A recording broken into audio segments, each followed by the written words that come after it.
All right, guys, welcome back to the Everything College Bowl podcast. Today we're going to be looking at the PlayStation Fiesta Bowl, New Year's Day, in Glendale, Arizona at 1 p.m. Eastern Time. Notre Dame is the 2.5-point favorite. Over-under is set at 45.5. Looking at the Oklahoma State offense, it's been a pretty balanced unit this season.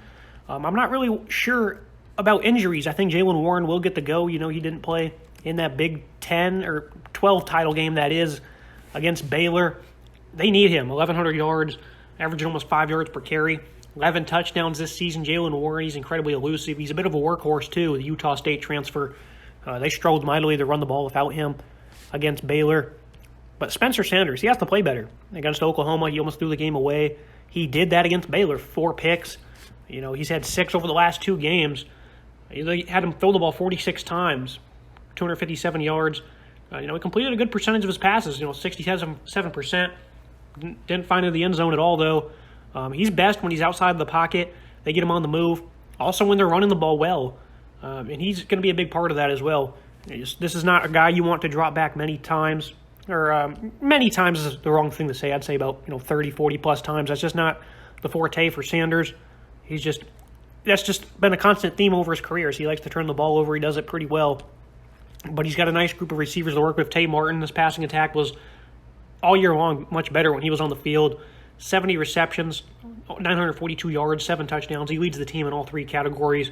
Brendan Presley, though, right behind him, 40 grabs, almost 500 yards, 5 scores. He's a big-time playmaker for them. He's an asset on special teams as well.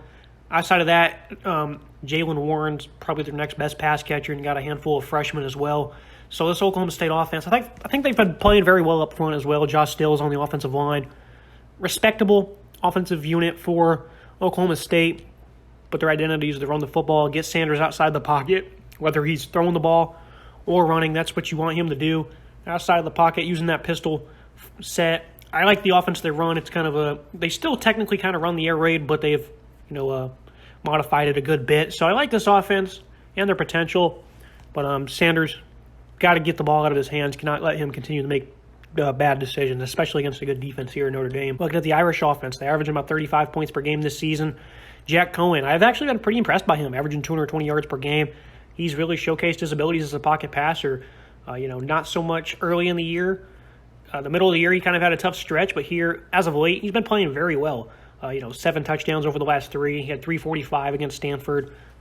74. He's completing about 75% of his passes over the last 3 games. He's been very accurate. Last 4 games, really, he's just been all year long pretty accurate for them. 20 touchdowns to 6 picks, 2,600 yards. I like what Cohen's been able to do. I figured Tyler, that is, would be the starter at some point, probably halfway through the season. I thought coming into the year he'd be given the nod eventually, but Cohen's certainly impressed. Buckner, he's gotten some opportunities. He's 3 picks on 35 attempts, so he hasn't been great as a passer, but his legs are certainly an asset. 7 yards per carry, and he's actually the team leading rusher for this game because Kyren Williams, he's opted out. 1,000-yard rusher they're losing right there, and they obviously haven't ran the ball very well at all this season. Chris Tyree, I believe he is going to play. I'm not sure on that, but Chris Tyree is probably going to take over those lead back roles, which he's plenty capable of doing. He's been a very reliable number 2. He's a speedster of his own. But I think they're going to look to get Buckner involved heavily in this game to try to make up for the loss of Kyren Williams. Only 152 yards per game on the ground for the Irish. Obviously not great.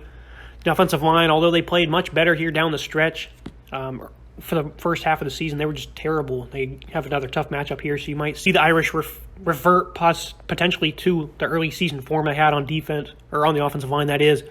Kevin Austin, Michael Mayer, top-end pass catchers for them. I like what Avery Davis brings to the table as well, but he will not be playing in this game, I don't expect. He hasn't played the last 3. I like Braden Lindsey, though. I think he'll get some extra opportunities in this game. Austin, Mayer, they both have 40-plus receptions for 700-plus yards.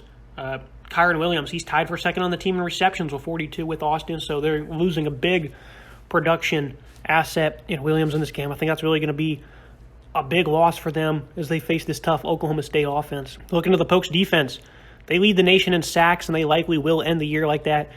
Jim Knowles, he's off to Ohio State, so he's not going to be coaching in this game. I don't think. The coordinators and coaches, sometimes they leave and then stay for the bowls. Most of the time they don't, though. But I don't think he's going to be coaching in this game. Colin Oliver, freshman of the year in the conference, 10.5 sacks. I figured he'd have a pretty good season, but he's had a great season. I didn't think he was going to explode this much. 15 tackles for loss, double-figure sacks. Him, Brock Martin, Tyler Lacey, they all take turns stepping up from game to game. 1 week it's all three of them stepping up. 1 week it's one or the other. Brock Martin, too. I like this defensive line as a whole for the Cowboys. I think this 4-2-5 is ran to perfection, though. The two linebackers they got, Malcolm Rodriguez and Devin Harper, the seniors, looking to go out with a bang. 15 tackles for loss for Rodriguez, along with 4 forced fumbles, 120 tackles. He's just a high IQ player, does everything for him. 4 years in a row, he's been top 2 on the team in tackles. He's just an all-around playmaker. This guy's phenomenal. All around, this team, they force turnovers. They get off the field on third down. The secondary doesn't bend much. The 5-man rotation they run, a bunch of seniors in there. Tanner McAllister is under the transfer portal, but I think he might play. Apparently, there's guys playing in bowl season that are in the portal, so I don't know if he'll play or not. But Jason Taylor, Colby Harvell-Pell, he's the leader in the back end. Jarek Bernard-Converse. And I like Christian Holmes as well. These guys are all seniors. They're veterans. I don't think that this passing attack's they're solid, of course. It's a good passing attack, but I don't think they have a very good matchup here against this good Pokes defense. They don't get beat very often whatsoever. They got playmakers in all 3 facets of the field.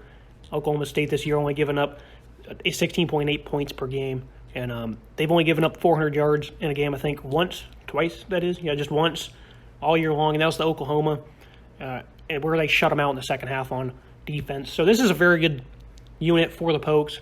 I think they got a pretty nice matchup here, especially up front. Look at the Notre Dame defense. It's really been the backbone for this football team. 18.3 points per game allowed. Isaiah Foskey's probably the leader coming off the edge, 11.5 tackles for loss. He's also got 10 sacks, 5 forced fumbles. I'm pretty sure that leads the country. That's just phenomenal stuff from him.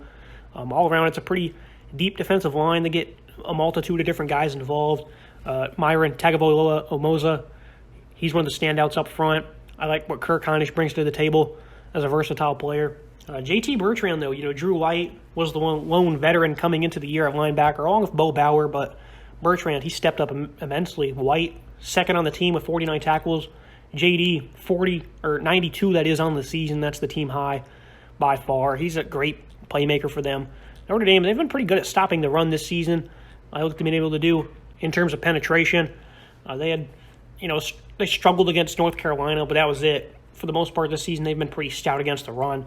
They held Navy at only 166 yards, and that's all they do. Every single play is handed off. So this defense has definitely took some big strides. Another big loss, though, Kyle Hamilton. He won't play in this game. They have been without him for the last 7 games, though, so not the worst loss. Last 7 games, more like the last 5, but still, he hasn't played here in the second half of the year. They have only allowed one 300 passer here over the last couple of weeks. Early in the season, they were getting really burned bad over the first about 5-6 weeks, but since then they've really toned it down a good bit. I still think the secondary is still a bit of an issue, getting those safeties on one-on-one matchups. That's what Oklahoma State's going to look to do. So guys like Cam Hart, Houston Griffith, those guys are going to have to be outstanding in the back end.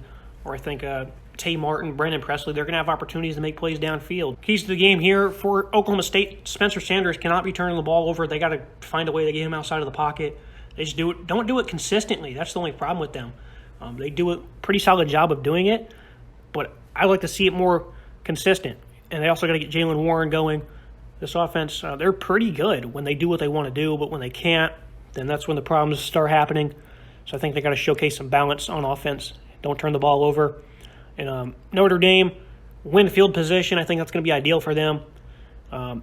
Protect well up front. These guys are very good at rushing the passer. They lead the nation in sacks, so they have to be as good as they've been here over the last couple weeks down the stretch on the offensive front. I'm going to pick Oklahoma State to win this game 31-24. Marcus Freeman's first game as Notre Dame head coach. He's going to bring a lot of energy to the table, but I think Kyron Williams being out, that's going to be a big loss for their offense. They got playmakers that can step up, of course, but I think this offensive line, despite how good they've been down the stretch, I think they're going to struggle a bit here against this great front six for the Pokes. I think they're going to play hard, especially the seniors. There's a lot of them on this unit. They're going to play tough. They're going to play hard. Even without Jim Knowles, I think they're going to play a great game. And I think they're going to get the job done here in the Fiesta Bowl. Quick episode today, guys. Make sure you like, subscribe, leave a comment. on who you think is going to win, and see you next time.